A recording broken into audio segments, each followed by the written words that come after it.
तो यहाँ पर 1.9 का प्रश्न है NCERT बुक का फर्स्ट चैप्टर का विलास का। किसी निकाय में दो आवेश QA बराबर 2.5 × 10⁻⁷ कूलम तथा QB बराबर 2.5 × 10⁻⁷ कूलम है। दो बिंदुओं क्रमशः 0, 0, -15 सेंटीमीटर तथा B0, 0, +15 सेंटीमीटर पर अवस्थित है। निकाय का कुल आवेश और वैद्युत द्विध्रुव आघूर्ण ज्ञात करना है। पढ़ने में लग रहा है कि ये प्रश्न कैसे कैसे होगा, पर ज़्यादा कठिन नहीं है, सरल सा है। चलिए देखते हैं। सबसे पहले तो जो दिया होता है उसको लिखने की कोशिश करना चाहिए। यहाँ पर कितने आवेश हैं? दो। तो ये हो गया QA और A का मान कितना है? मान 2.5 × 10⁻⁷ कूलम। ठीक है। तो दूसरा आवेश लिख लेते हैं। क्या लिखा है? QB। QB का मान कितना दिया है? -2.5 × 10⁻⁷। ठीक है। और इसकी दूरी कितना दिया है? तो पीछे साइड 15, आगे साइड 15, तो 15 कितना हो गया? 30। अभी चित्र बना के समझा देंगे कि ये -15 और +15 तो 0 होता है, पर आप 30 क्यों बोल रहे हैं उसको समझेंगे, दिशा बताने के लिए से। तो यहाँ पर जो दूरी है, तो यहाँ पर क्या पूछ रहा है? वैद्युत द्विध्रुव। तो वैद्युत द्विध्रुव की दूरी को क्या लिखा जाता है? 2L। तो यहाँ पर मैं 15 सेंटीमीटर लिख दूँ और प्लस क्या लिख दूँ? 15 सेंटीमीटर बराबर कितना हो जाएगा? 30 सेंटीमीटर। तो 30 सेंटीमीटर को मीटर में बदलेंगे। तो 30 को 3 × 10 लिख दूँ। 30 को क्या लिखा? 3 × 10। और सेंटी को क्या लिख सकता हूँ? 10⁻⁻2। और ये हो गया मीटर। अब आपको याद हो गया, कुछ माइक्रो का पता चलने लगा, सेंटीमीटर का पता चलने लगा, तो कैसे बदलते हैं। इतने मान दिया है। यदि मैं इसका चित्र बनाऊँ तो ये समझो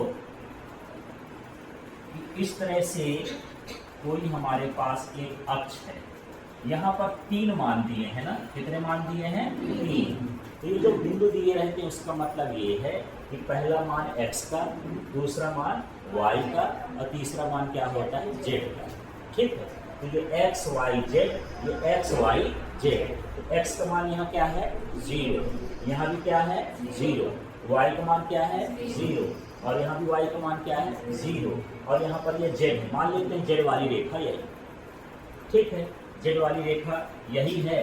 तो यहाँ पर प्लस किधर होगा, माइनस किधर होगा? मुझे ये बताओ। प्लस इधर। तो प्लस वाला यहाँ है ना, इसको मैं a लिख देता हूँ। इसका मान नहीं, यहाँ पर प्लस वाला ये है, b वाला। ठीक है। तो माइनस वाला इधर है। यहाँ पर क्या लिखूँ? a। और इसका मान कितना है? 0, 0, -15। इस बिंदु का मान। ठीक है। तो इस बिंदु का नाम क्या है? B। और इधर क्या है?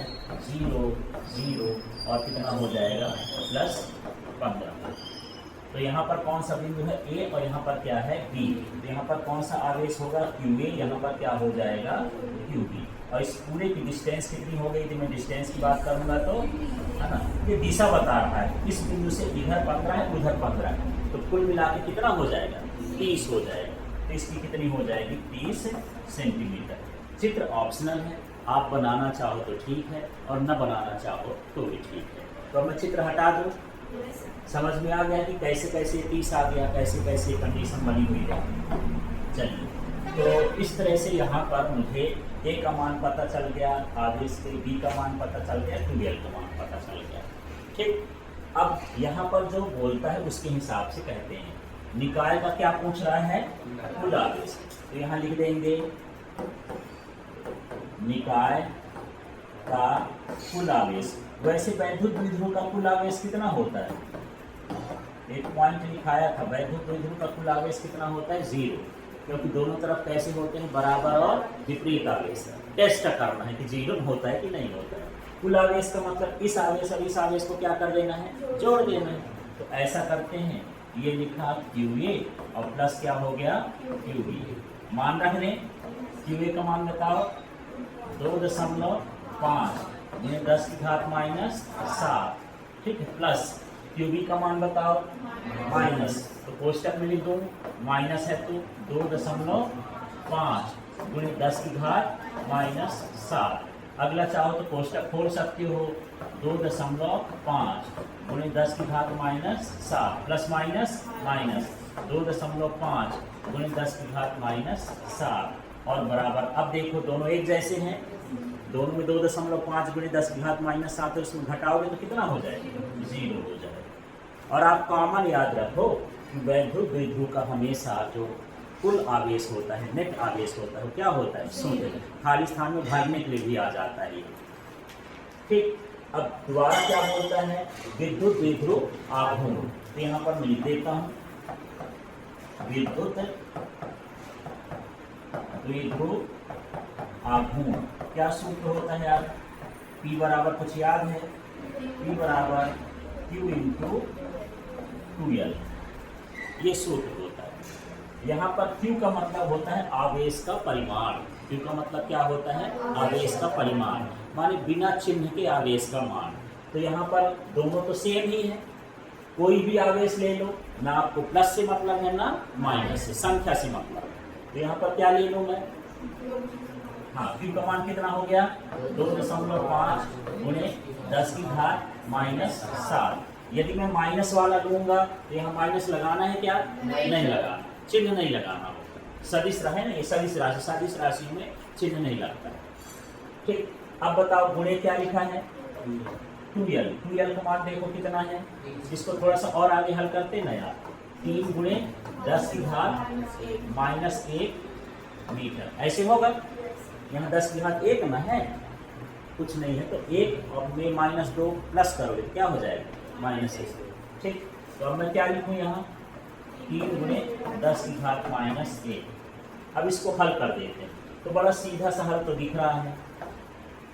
जब हल करते हैं तो 10 की घात को नहीं देखते, उसका मसला अलग रहता है, संख्या देखते हैं। ये 25 मान लो और ये 3 हो गए, 25 नहीं आए 75 लिख देते हैं, ये हो गया 75। कितने अंक बाद दशमलव लगाना है, 1 अंक है, 1 अंक बाद दशमलव लगा दिए। गुणे 10 की घात बोलो कितना आ जाएगा, -7 और -1, तो ये -8 हो गया। अब बारी होती है मात्रक लिखने की। यदि मात्रक भूलेंगे और आप ज़्यादा नंबर पार हैं तो पूरे नंबर न देंगे, आधा नंबर काट लेंगे। तो मात्रक क्या होगा, मैं बोलता हूँ फिजिक्स में सूत्र देखो तो उससे मात्रक पता चल जाएगा। अब सूत्र देखो, बताओ मात्रक, ये लिखा है प्रति नहीं बट गुणे में, तो है ना, ये कूलाम और लंबाई का क्या हो गया, मीटर, इसका क्या हो जाएगा, कूलाम मीटर। इस तरह से सवाल करना है। तो सीधा सीधा दोनों आवेश का मान रखो, दूरी रखो, फिर कुल आवेश में जोड़ दो और द्विध्रुव आघूर्ण का सूत्र लगा दो, इसमें मान रख के हल कर दो, ठीक है।